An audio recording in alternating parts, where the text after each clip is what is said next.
Perkenalkan, nama saya Brian Jonathan Nabanego Nebao dari kelas 12 IPS 1. Pada saat ini saya akan menjelaskan mengenai pengertian ketimpangan sosial. Ketimpangan sosial adalah keadaan di mana terdapat perbedaan yang mencolok dalam distribusi sumber daya, kesempatan, dan status sosial antara individu atau kelompok dalam masyarakat. Ketimpangan sosial bisa mencakup berbagai aspek seperti ekonomi, pendidikan, kesehatan, dan aspek terhadap layanan publik. Penyebab ketimpangan sosial yang pertama itu faktor ekonomi, seperti distribusi kekayaan yang tidak merata, perbedaan upah, dan akses terhadap sumber daya ekonomi. Kemudian faktor pendidikan, perbedaan akses dan kualitas pendidikan yang menyebabkan kesenjangan pengetahuan dan keterampilan. Yang ketiga, faktor geografis. Daerah yang terisolasi atau kurang berkembang seringkali tertinggal dalam pembangunan. Yang keempat, faktor kesehatan, akses yang tidak merata terhadap layanan kesehatan dan fasilitas medis. Yang kelima, kebijakan pemerintah.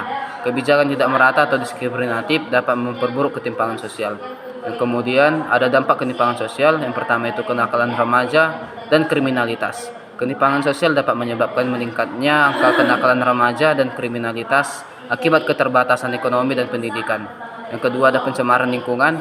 Wilayah yang kurang berkembang seringkali menjadi tempat pembuangan limbah dan mengalami degradasi lingkungan. Kemudian ada kesehatan masyarakat. Ketimpangan sosial berkontribusi pada buruknya kondisi kesehatan di kalangan masyarakat miskin. Dan yang terakhir ada ketidakstabilan sosial. Ketimpangan sosial dapat menimbulkan konflik sosial dan ketidakstabilan dalam masyarakat. Contoh ketimpangan sosial yaitu perbedaan pendapatan, yang kedua akses pendidikan, dan ketiga layanan kesehatan.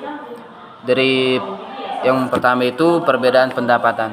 Kesenjangan pendapatan antara kelompok kaya dan miskin yang semakin lebar. Yang kemudian akses pendidikan, seperti anak-anak di daerah terpencil yang tidak mendapatkan pendidikan berkualitas dibandingkan dengan anak-anak di perkotaan. Kemudian ada layanan kesehatan, seperti perbedaan dalam akses kualitas layanan kesehatan antara daerah pedesaan dan perkotaan. Ia mengatasi ketimpangan sosial yaitu meningkatkan kualitas pendidikan dan memastikan pemberdayaan ekonomi, serta akses layanan kesehatan semakin ditingkatkan. Dan yang terpenting yaitu kebijakan pemerintah, yaitu merumuskan kebijakan yang adil dan merata untuk mengurangi kesenjangan sosial. Jadi kesimpulannya, ketimpangan sosial merupakan tantangan besar yang harus dihadapi oleh setiap negara dalam upaya bersama dari pemerintah, masyarakat, dan sektor swasta. Ketimpangan sosial dapat dikurangi sehingga tercipta masyarakat yang lebih adil dan sejahtera. Sekian dari saya, terima kasih.